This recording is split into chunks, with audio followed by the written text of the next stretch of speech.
L'chaim. Sorry? L'chaim, l'chaim. No. That wine, all of it. All of it. You're not a Rebbe yet. Anyway, so this is the story. Wine. 3 months ago, I was in Florida. It's called Hallandale Beach near Hollywood. And I met there a rabbi who was the original rabbi in the Bay Area for Chabad in the 70s, Rabbi Chaim Yitzchak Drizin, Chaim Yitzchak Drizin. And I asked him, he was the first one to put up a public menorah at Union Square in San Francisco. Union Square, for those that don't know, is like Times Square in Manhattan, okay? I mean, I was there, the buildings are all around, it's majestic, it's really, really, you got the right spot, you know?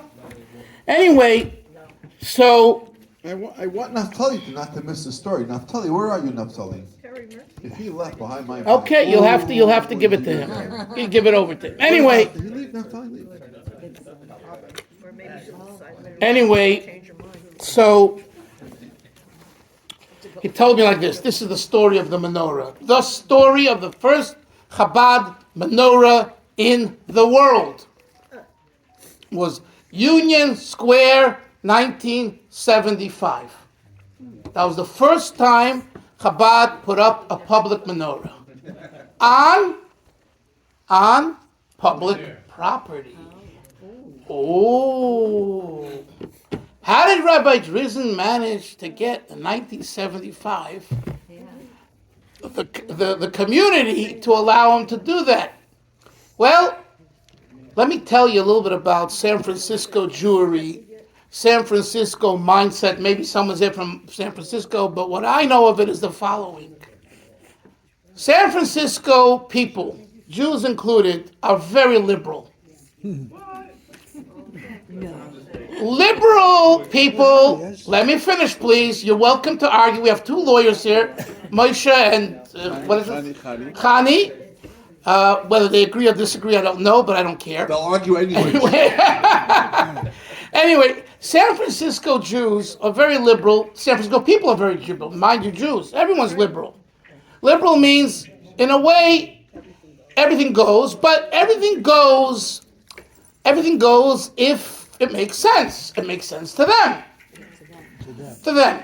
So, without going into details, everyone knows Haight-Ashbury, 1969, the march to the water. We won't go there right now. We have younger people here, and just to put your imaginations to it. And it was a free-for-all. We had, up in New York, County, up there, we had, what's it called? Woodstock. And in San Francisco, we had Haight-Ashbury. So San Francisco tolerates all kinds of isms. Guess what? One of those isms is Judaism. Thank you very much. Judaism, Yiddishkeit, it's also an ism. What kind of Judaism does it tolerate? Someone here? It tolerates a Judaism that when a slick rabbi, a Chabad rabbi, who knows what he's doing, comes and says, listen, everyone else is allowed to have their temple and their shul and their organization. Why can't I, Chabad, represent Chabad, have it? They said, you're right. You can. So what would you like, Rabbi? I would like to put up a menorah in Union Square. And they say to him, you got our permission. Just like that. I'll tell you what he told me. No questions, no problems. You want to put up menorah? Gesundheit. He puts up the menorah. Guess what kind of crowd he gets? Anyone? 1,000 people. Wow. 1975. I was there. I wasn't there in 75. I was there in 85 when I was a Marin. So, and it was still a remnant of, loaded. Again, Jews, Gentiles, all kinds. Asians, all kinds of people. Okay. The next day. Was he surprised? He was surprised. Did he have 1,000 donuts? At that time, your name is Bob, I forget. At that time, Chabad didn't give out yet donuts at menorah lightings. Actually, maybe they gave out donuts, but it was low key. They come to the mitzvah, you know what I'm saying? Anyway, so the next day, the Reform Rabbi Asher, and when you mentioned the San Francisco and the Bay Area for that matter, Rabbi Asher, everyone stood up. Rabbi Asher, Temple Emmanuel, on the hill, near Fairmont Hotel where presidents visit. Oy, oy, oy, oy, oy, wow. This is grace. Big stuff. Rabbi Asher comes to the Federation and says, my dear friends, what right did you have to give Chabad to put up the menorah on public property, a violation of church and state? Of course he did. Church and state. Okay. When Rabbi Asher spoke in San Francisco, they listened. How did they listen? They called Rabbi Drizin, this new young Chabad rabbi. And they said, Rabbi Drizin, listen, it was a wonderful event, and we really would like it again because it's really beautiful for our city. But would you agree to have it elsewhere? And we're going to give you a magnificent place, lots of greenery. San Francisco, you have those gardens over there in Gary Boulevard, and with trees and overlooking the ocean, the bay. Would you agree to go there? And they tell him why. And he says, of course, what every Chabad rabbi would say, give me a few days to think about it. What does he do during those few days? Those are the Reform rabbi. Lots of phone calls. He makes a phone call to the Rabbi, or he writes to the Rabbi, his boss. After all, why is it San Francisco? Because of San Francisco. He's there because the Rebbe wants someone to bring Yiddishkeit, Torah, to San Francisco of that sort, of that kind. So he writes to the Rebbe a letter, and the Rebbe answers him, Katzas Yedidim Umenvinim Al Asar, which means follow the advice of experts who are your friends, local friends who are experts on this issue.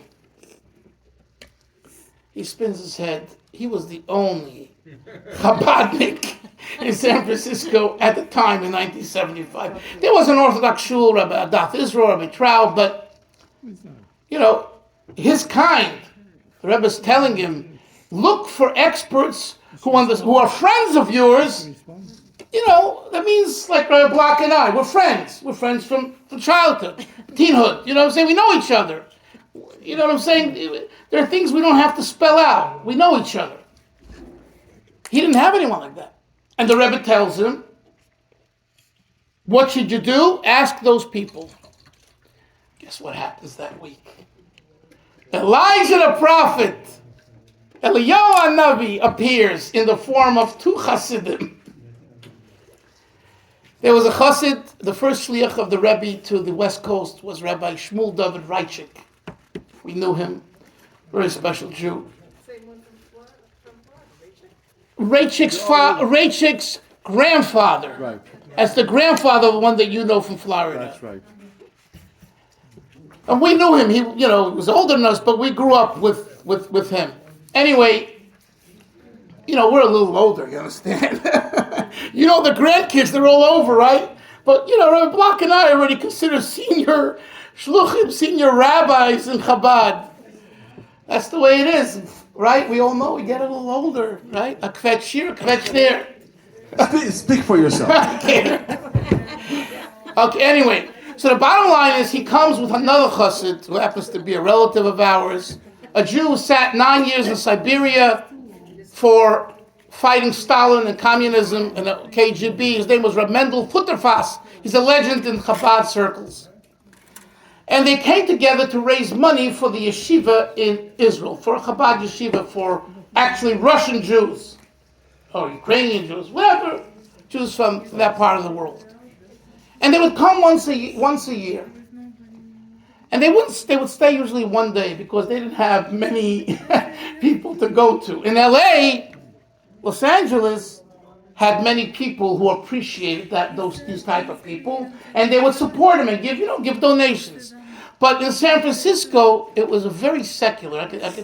Now's not the time, but I can tell you, how secular these people were as far as traditional Judaism. They didn't understand it. They didn't relate to it. They came over in the 1840s in the gold rush. Okay, the Levi Strausses and the Goldmans. Great Jewish people, but I'm related to Levi Strauss. My name is Levi. I think you said a little high. You need a little more. But anyway, listen to this. So, the bottom line is, they show up the same week that the Rebbe tells Drizin to ask them. Wow. He says, I'm a luck. So he goes to Reb Mendel Futterfass, very smart man, and he says, this is the issue. What do you advise? So he asks him 2 questions. Listen to the questions. One is, he says, do you think in this new place where the Federation wants to place the Menorah, will you have as much success? And Drizin didn't know this place. The rabbi didn't know this place. He says, I don't know. It's hard to imagine, because Union Square is Times Square. But, I don't know. We have a year to plan. And the second question Rabbi Futterfass asked him was, can you trust them? Now, I forgot to mention, it's very important. When they told Rabbi Drizin, to go to this other place, they told him, if the next year you don't have the success that you had this year, you can come back to Union Square and we will never say another word. So Rabbi Futterfass asks Rabbi Drizin, can you trust them? And Rabbi Drizin said, one thing about San Francisco people and Jews is their word is a word. In Yiddish, their Wort is a Wort. Their word is a word.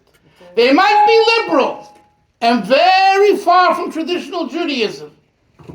But if they give you their word, you can go to the bank with it.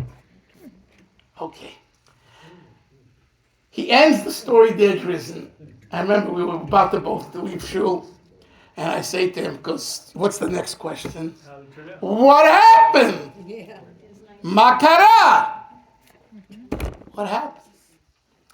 And Drizin says, and before he answered me, he turned red. I'm telling you, he turned red, and I saw, it's 50 years later, 1976 or so, 75, 76 to 2023 when I saw him, right? Almost 50 years, whatever.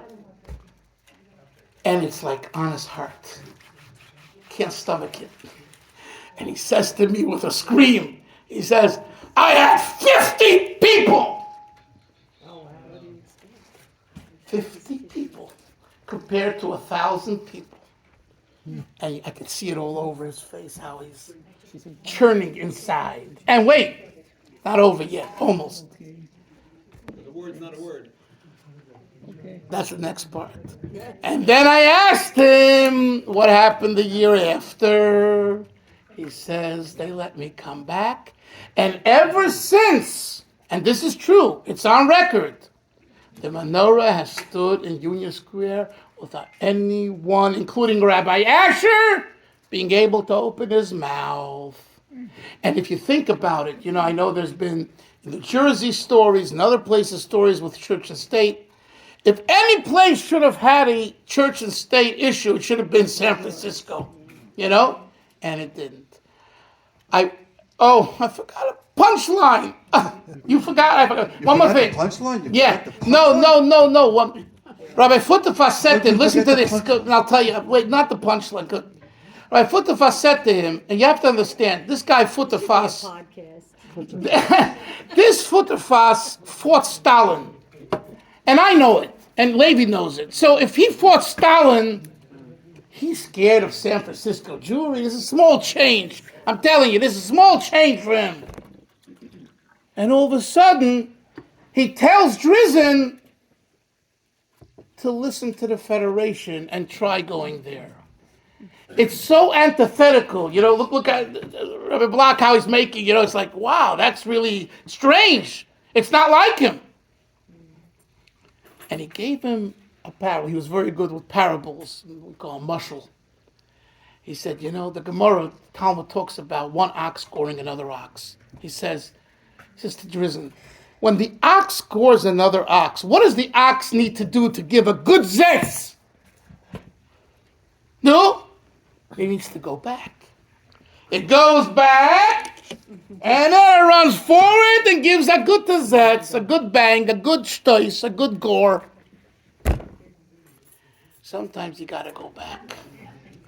And when you go back, the result will be you will make it fly in the future ad infinitum. It'll take off. That's what Futterfuss told Drizin in I forgot to mention, it's very important, and that's what takes it. What I took personally, and everyone can take it any way they want, is sometimes... Rabbits in Yardena. Rabbits in what? Yardena. Yardena, I don't know. Zionism. So sometimes in life, this is the message.